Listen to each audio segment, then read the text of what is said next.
நபிகள் நாயகம் ஸல்லல்லாஹு அலைஹி வஸல்லம் அவர்கள் அதைத்தான் நமக்கு கற்றுத்தந்தார்கள். ரசூலுல்லாஹ் சொன்னாங்க, அஜபன் லி அம்ரில் முஃமின், முஃமினுடைய காரியம் ஆச்சரியம் அளிக்கிறது.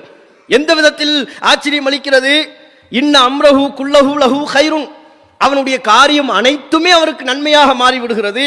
வலைஸ ஸாலிக லி அஹதின் இல்லா லில் முஃமின், இது இறை நம்பிக்கையாளரை தவிர வேறு யாருக்கும் இந்த பாக்கியம் கிடைப்பதில்லை. ஒரு மூமினுடைய வாழ்க்கையை பார்த்து ஆச்சரியமா இருக்கு.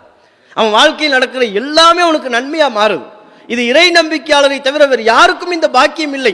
எப்படி அவனுக்கு எல்லாமே நன்மையாக மாறுகிறது என்றால், இன் அசாபத்துஹு சர்ராஉ ஷக்கர, அவனுக்கு ஒரு நல்லது ஏற்படுமையானால், மகிழ்ச்சிகரமான நிகழ்வு ஏற்பட்டால் அல்லாஹ்வுக்கு நன்றி செலுத்துகிறான். அல்லாஹ்வை நினைச்சு பார்த்துடலாம், அல்லாஹ் தானே கொடுத்தான், அல்லாஹ்வுக்கு நம்ம நன்றியா இருப்போம், அல்லாஹ்வுக்கு நன்றி செலுத்துகிறான். ஃபகான கைரன் லஹு, அது அவனுக்கு நன்மையாக மாறி விடுகிறது.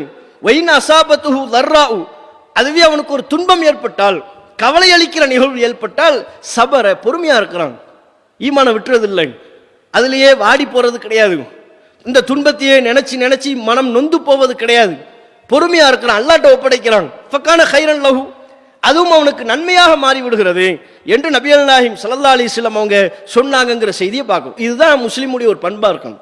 பல விஷயங்களை நினைச்சு நினைச்சு கவலைப்படுறது, அதனால ஒரு ஃபாயிதாவும் இல்லை. சில பேர்லாம் பார்த்தா கவலையை பாக்கெட்லேயே வச்சுக்கிட்டு அலையிற மாதிரி இருக்கும்.